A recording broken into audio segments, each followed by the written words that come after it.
Tennessee coach Josh Heupel was a national championship quarterback during his playing days at Oklahoma, and he took the reins at Tennessee in 2021.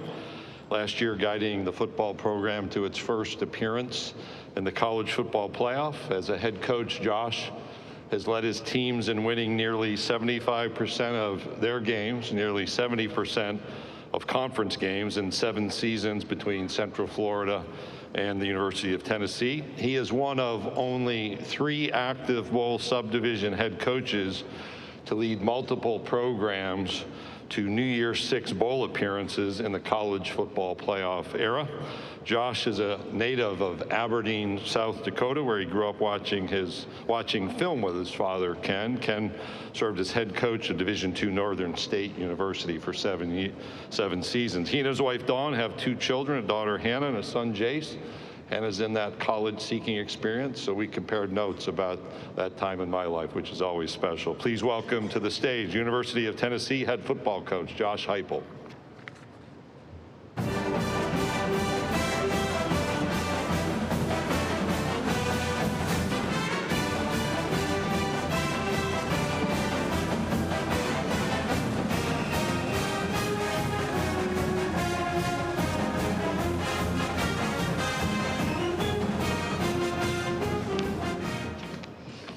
Great to see everybody here today. Hope everybody had a great summer.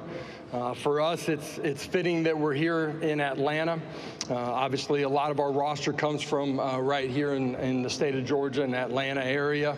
But this is also where we kick off here in the Aflac kickoff game here in Atlanta as we get ready to start the season. And extremely appreciative of Gary Stokin, his entire staff, the organization, everything that they've done for us in our preparation to come down here, but also affording us the opportunity to play in this game inside of Mercedes-Benz against a great opponent. I know there's going to be a lot of orange inside of that stadium when we kick off. Vol Nation need to make sure it's the right shade of orange. Embarking into year 5 as I was getting ready for today, I really rewound back to year 1 and how myself and our staff came to Tennessee and the adversity in which we took the program over. And I'm really proud of what we've done, from roster management to some of the recruiting things that we had to deal with. It's how I know that our best is still in front of us. What has crippled other programs in the past, University of Tennessee and our football program has been able to flourish.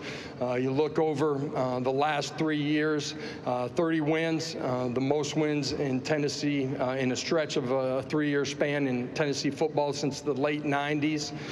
You look at the college football playoff, New Year's 6 bowl wins. You look at what we've done in the NFL draft, the best stretch of NFL draft picks at Tennessee in over 2 decades. And while we've been able to have that success on the field, our players have done an unbelievable job inside of our community. Each year we've set a team GPA record in the history of Tennessee football. I'm extremely proud of what our staff and our players have done here in a short amount of time. Defensively, extremely excited. A year ago, you guys maybe heard the quote of me saying that, elite defense is required, and it's our history at the University of Tennessee. It's the home of Reggie White, Al Wilson, Eric Berry. 3 guys that may be one of, if not the best players at their position in the history of the game. And our defensive staff, led by Tim Banks, but our entire staff has done a great job. A year ago, you look at us, we're top 10 in the country in 6 defensive statistical categories. Since we arrived at Tennessee, lead the league in tackles for loss. Could not be more excited about what we've done, but also the future on that side of the football with the leadership and the players that we have inside of our program. Offensively, we found a lot of ways to win during the course of my career as an offensive coach and as a head coach through the air and on the ground, and have found a way to be elite, year in and year out. You look at what we've done, 2 SEC Players of the Year in the last 3 years, 1 at quarterback, 1 at running back. Last 2 years, we've led the SEC in rushing. The last 4 years since we arrived, we've rushed for 2,500 yards each year. Never been done in the history of Tennessee football. Really proud of what we've done, but the guys and the staff that we have to continue to grow as we move forward this year into the 25 season. I know when I open it up for questions, the first one will be about our quarterback situation, so I'm going to touch on that a little bit here as I get started. We will have a competition at the quarterback position, 3 guys inside of that room. Really proud of what they've done. Joey, since he got there in May, Merklinger and George McIntyre, what those 2 guys have done since they've been on campus. But I'm really proud of the steps that they've taken through the summer in developing relationships, rapport with the guys around them, their ability to compete in a positive way with each other in the meeting room and on the field, their ability to have leadership traits and to continue to grow in that. And I'm really excited about getting on the field with those guys. We've found a way to win with a lot of different quarterbacks throughout my career on the offensive side of the ball, and we're going to find a way to win with the guy that earns the starting spot as we go through training camp here in August. We have 3 players that are with us today that resemble everything that we want inside of our program, from an accountability standpoint, leadership, mental and physical toughness, who they are inside of the community, and how they impact their teammates on a day-to-day basis. Linebacker Arian Carter, that is a dynamic player. Defensive tackle Bryson Eason from Memphis. He's in year 6 with us, and really proud of the steps that he's taken individually as a person and as a player, and he's ready to play his best ball. And then tight end Miles Kitzelman, that a year ago came into our program. There's nobody that puts more work into every single day and impacts the teammates around him in a more positive way. Great leader for us. As we move forward here into the 25 season, I'm going to rewind to last December. Everybody inside of our program didn't like the taste in their mouth as the season finished up in late December. That's been a part of spurring us on throughout each quarter of our off season. It's been a part of how intentional and how focused that we've been throughout the course of the summer. And I'm excited to go compete with these guys when we get here to training camp. For us to take another step and to continue to grow as a program, it has come down, and this is something that we've been very diligent inside of our program this offseason, the accountability to yourself and to your teammates every single day, guys doing their job at an elite level, building the leadership that you need to have to control and command your unit and your position group, and ultimately the way that we're going to compete every single day together. Our young guys don't have time to be young as we get to the fall, and that's been a part of the message that our leadership has applied to the young guys inside of our program. I'm extremely excited about the young talent and the young competitive traits that we have inside of it, but we got to have a great training camp here to go be the best version of ourselves as we get ready for the season. Excited to open up camp. Our fan base is nothing short of the best in college football. You look at our season ticket waiting list of over 24,000 fans, our home record 20-1 over the last 3 seasons. That's been a huge part of us continuing to create momentum in recruiting, and couldn't be more excited to get ready to go tee this thing up with these guys as we get to September. So with that, I'll open it up for questions. Thank you, Coach Heupel. If you have a question, raise your hand. If you will stand and give your name and affiliation as you can. Olivia, Ty, and Miles have some microphones, so we will get them to them. So we'll go right over here on the aisle. Coach Heupel, Drew DeArmond, WZZN Radio, Huntsville, Alabama. You mentioned Miles Kitzelman. Obviously, you guys evaluated him out of the portal from Alabama, and he took on a much bigger role for you. How did he kind of expand his toolbox with you guys, and what do you foresee his role is being this year? Yeah, I think it starts with him, with his competitive makeup of who he is every single day as he walks into the building. Elite competitor, you know exactly what you're going to get, which is everything that he has every single day.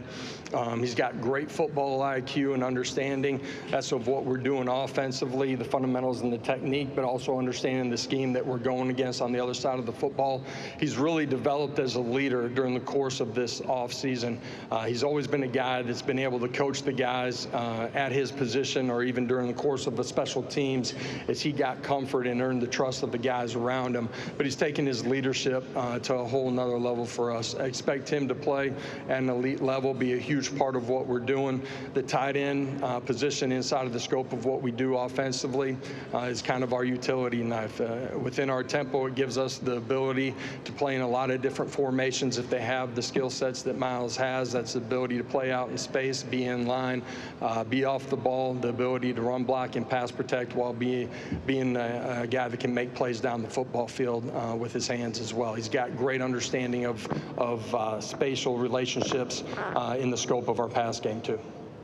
Coach, we're going to go over to our right-hand side, about here in the middle. Hey, Coach. Hamilton Culpepper with Bulldog Illustrated and the Hammy Show. The fortune for Tennessee against Georgia in the past, the recent memory, has not been too well for the Volunteers. Yeah, thanks for reminding me. Sorry. Yeah. But how is it going to be different this year, welcoming the Bulldogs back to Knoxville and Neyland? Yeah, you know, we haven't been able to be on the right side of the scoreboard in that game. And, you know, that's players and coaches together ultimately being a little bit better. A couple of those games, or last year, you know, it's a tight ball game in the fourth quarter.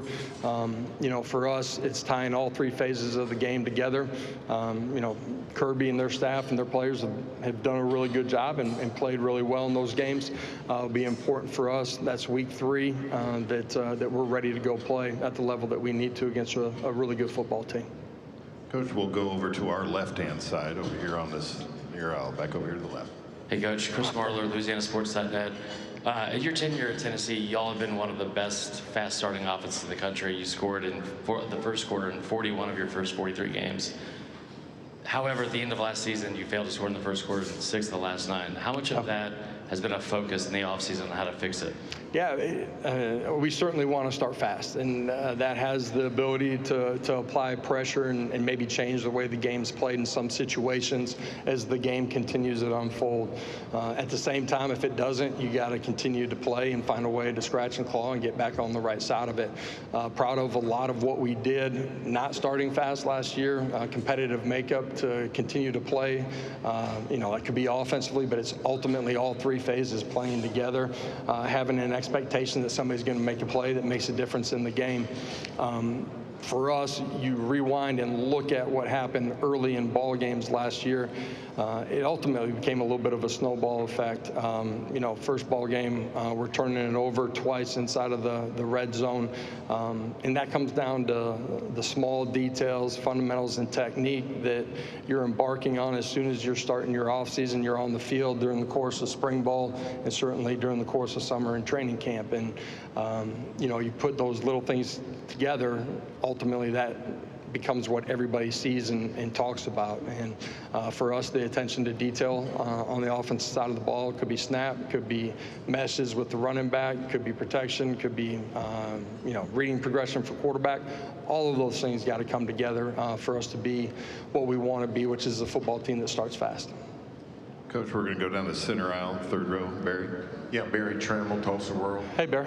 Josh, you lost a quarterback.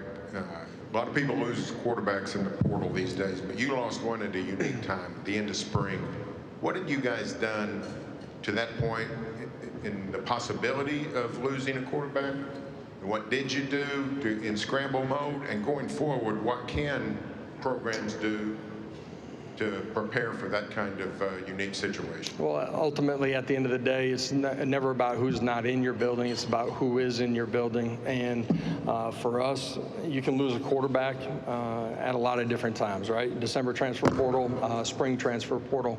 You can lose one week 1, first quarter of a ball game in your opener, and now you're on to number 2, you know, through injury, right? And So you got to have a next guy up mentality. And at the end of the day, having the right guys that want to be there, want to compete with their brothers that are inside of that locker room, building that connection, but also having the right guys in there. And at the end of the day, I'm really excited about who we have in there. The addition of Joey, who was already inside of that group, highly competitive guys that are smart, that have the physical traits to be successful. Teammates have grown to have great trust in those guys through the course of this offseason during the summer. And now it's about getting to training camp and going competing. And somebody's going to earn the opportunity to be our starting quarterback through that process. Coach, we're going to stay in the center aisle over across the way, just on the near aisle. Hey, Coach. Wyatt Fulton, Tab 100.9 Radio in Tuscaloosa. You're 2-2 in that rivalry against Alabama. That's typically pretty streaky. What do you think you guys need to do to take the reins in that rivalry this season? That game's a long ways away from where we are today. I think in this entire journey, it's important that your team controls the controllable, which isn't yesterday, it's not tomorrow, it's where you are right now. And if this football team is focused on that journey day in and day out, we'll have a chance to grow to be a team that can go down to Tuscaloosa, compete, and hopefully find a way to win. It's one of the greatest rivalries I've ever been involved in. It's a really unique game and a really unique setting. And a couple of years ago, we weren't on the right side of it. But I'm looking forward to going down there and competing with this group when we get to that point in the season. Coach, we'll go over here to our far left on the aisle. Coach Dave Shoemate, SEC Unfiltered. Coach, a lot of the talk around personnel departments, general managers, you have a unique setup, it feels like, from my understanding, from 35,000-foot view. Jake Bresky, Billy High, and then Brandon Lawson. Can you kind of discuss a little bit what all three of those roles are? And then you have a wily veteran defensive line coach, he's got his lumps around the league, and Rodney Garner in Georgia and Auburn did phenomenal jobs there. How has he helped you bring back, getting that Tennessee defense back to where it's supposed to be and the standard it's supposed to be? How has he helped y'all through your first few years there, starting back in 21? Yeah, absolutely. Personnel department, you got a scouting department for, high school, transfer portal when those times open up, recruiting department, everything that goes into the day-to-day operations of that side of it, being able to coordinate all those things together, ultimately, cohesively make decisions on what's right for the future of our program. As far as our personnel, we've had that in place since I got there. Really proud of what all of those guys have done and, who we have in the building because of the strategic way that we've approached it. Rodney Garner, a guy that's coached 35 years, I think, inside of this league, understands, what it takes to win on Saturdays, but the approach and the plan that you have to get there. Does a great job of fundamentals and technique, the development of our guys. You look at the success that we've had up front. I mentioned, leading the league in tackles for loss over the last 4 years. Guys that have been drafted, James Pierce, first-round pick. He's done an elite job up there, and that's a big part and key of, philosophically how we want to play on the defensive side of the ball. And, with the scheme of Tim Banks and Rodney being a huge part of that, Coach LeVarn Harbin being a massive addition to what we're doing on that side of the ball. Marion Hobby coming back, a guy that played at Tennessee, coached at Tennessee, has been in the NFL, having him back in the building. We got a plethora of resources for our guys that sit in that defensive line room. Coach, we're going to go to the same area except on the other side over here on the right. Hey, Coach Charlie Collier, WNML Radio, Knoxville. This offseason, you were able to add Seth Littrell as an offensive analyst, a guy that's coordinated, coached some really high-powered offenses. What kind of impact do you think he can have on the 2025 offense? Yeah, for Seth, somebody that I played with, got great trust in. This guy is going to be clear in his communication to me. His experience as a head coach is another tool that he brings to us. He's had elite offenses with great players, done it at an extremely high level. His knowledge, expertise, his understanding of some of the things that we do offensively and the ability to creatively bring some things that maybe are good additions to what we're doing. So Seth has been great for us since he got there in February, and expect him to be a big part of what we're doing. Coach, we're going to go straight in front of me about halfway back. Hey, Coach. Emily Grace McWhorter from the next round. You mentioned that open quarterback battle headed into fall camp. What are the benefits of not naming a starter, and what traits are you looking for in the guy that eventually earned that spot? Yeah, I think it's important. We talk about it, at the beginning of every year. You earn everything in this game, and you certainly do inside of our team room, and that's who you are, your understanding of what we want to be, fundamental technique, scheme. It's how you compete every single day. It's what you're doing off of the field. That's certainly true at the quarterback position. I think it's important, through my career as a player, as a coach, different spots that I've been, I think it's really important that everybody on your team sees that guy earn that job as well.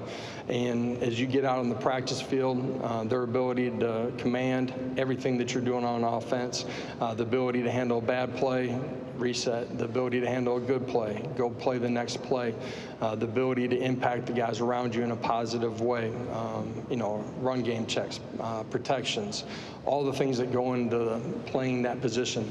I think it's really important that the guys around them see them earn it. And, through the course of training camp, we don't have a set timeline on when we want to announce somebody as our starter.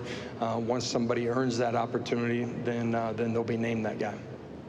Coach, we'll go all the way near the back in this section in front of me.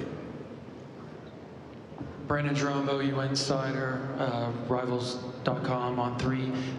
NIL has become such a big factor in college football, whether good or bad, however everybody looks at it. But for you all, balancing that and some of the adjustments you all have had to make, obviously with the new profit share, how do you do that while also keeping some of the things that have made college football so unique for all the fans and coaches and players alike?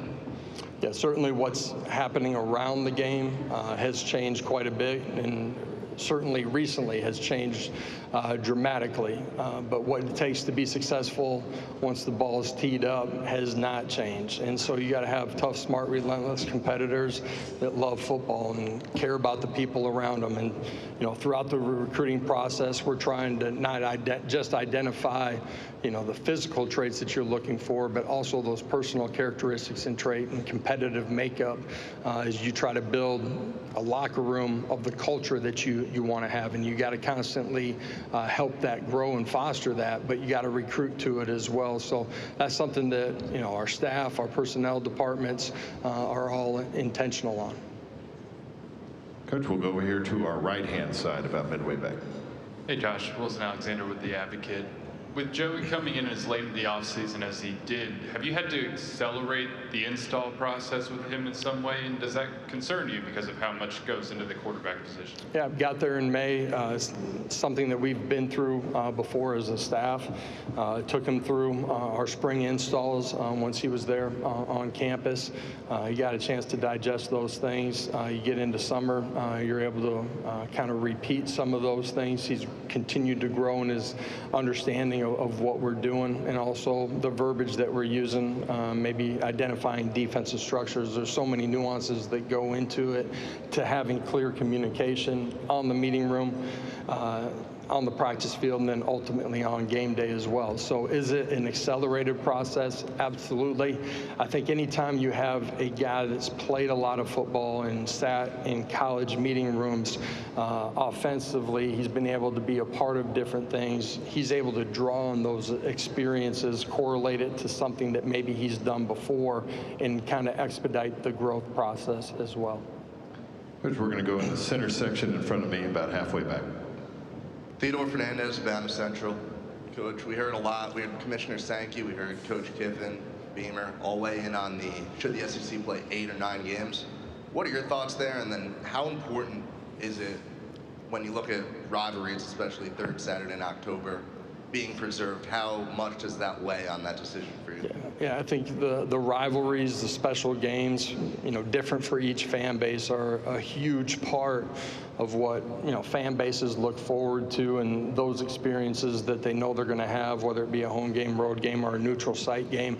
I think those are special things that make college football a part of what college football is. And certainly you got to balance the ability to play our conference and be able to travel and experience different sites. I'm going to leave that to Commissioner to find the right balance on that side of it. 8 or 9 games, ultimately I'm not making that decision either, but I think the Commissioner did a really good job of kind of showcasing what an 8-game schedule looks like inside of this league and the historical data of how different that is from maybe playing a 9-game conference schedule in another league. Coach, we're going to go all the way in the back, just in front of the goalpost, back row. Coach Rob Brown, SEC Sideline Sports in Memphis. I'm married into the Ham family from Collierville, Tennessee, so I hear Vol talk all the time. You married up, buddy. It's right. The Power T, how big a deal is it for you? And you made a statement, which I have a ton of respect for. Nobody's bigger than the Power T, and we know what that was about. But how fired up are you about playing football and getting all this other crap out of the way and Saturdays on the banks of the Tennessee River? Yeah, anybody that knows me knows I'm ready for talking season to be over. Ready to go tee it up and go play. There's not a better fan base in all of college football. You know, you look at Vol Navy, 150 boats tied up on the river. They start showing up on Wednesdays. Some of those things, those boats are sitting there all year long that travel from all over the country in preparation for, you know, September, October, and November inside of Neyland Stadium. Our walk to the stadium is the most unique thing in sports that I've ever seen or experienced. 30 to 35,000 every Saturday. It's college football as good as it gets. And, you know, you look inside of our game day atmosphere, there's not a more passionate fan base. And to be a part of this iconic brand, to be leading this program with the type of leadership that we have on campus, but who we have in our staff room and the players that we have inside of our locker room is why I don't consider it a job. I get a chance to go compete every single day with people that I absolutely love. Coach, we have time for one more. We'll go here to the right. Michael. Michael Casagrande, AL.com. Sorry, one more bit of talking for you. Just wondering about the hurry up, no huddle offense, where it's gone, how it's evolved since it kind of blew up about a decade ago. It's a little bit generic there maybe in the question. You're just talking about where it was 10 years ago and where it is today. I think it's still a part of what's going on inside of college football. There's been some rule changes that have maybe impacted some of the times or the moments during the course of the game where you can use that to your advantage. Some of those have recently changed here over the last couple of years. It's a way for us to try to apply pressure on defense. It's not what we do every single play, but it's a way for us to try to apply pressure, and I think that still rings true today as well. Coach Heupel, thank you for your time this afternoon. I appreciate it. Have a great day.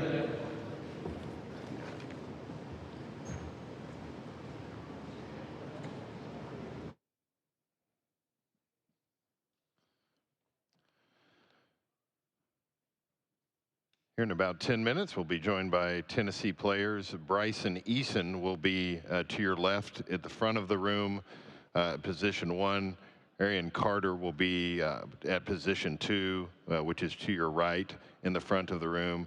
And Miles Kitzelman will be at position number 3 near the back of the room. Again, Bryson Eason at position 1 to your left.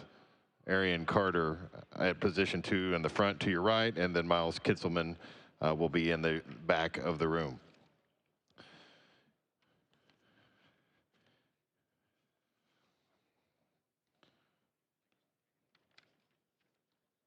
Again, a reminder, just outside the entrance to this room, invite you to a snack break and some popcorn and learn more information on ESPN's new direct-to-consumer service and enhanced app that's coming this fall.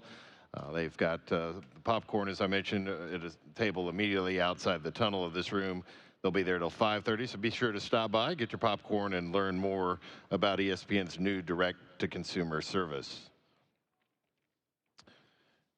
Again, media party this evening, hosted by the Chick-fil-A Peach Bowl and Mercedes-Benz Stadium at Stats Brew Pub from 7 to 10 p.m. Stats is just a short 5-minute walk from the Omni Hotel, so we hope you'll join us there. please wear your credential for admission. Again, 7 to 10 p.m. at Stats Brew Pub. This afternoon, you should be receiving your preseason All-SEC ballot. All registered media will receive that this afternoon. You'll have until 5 p.m. on Thursday to submit your ballots in predicted order of finish. The results will be announced on Friday. We appreciate your participation in that. Tennessee players will be here shortly, and we'll get started with those interviews here in a moment.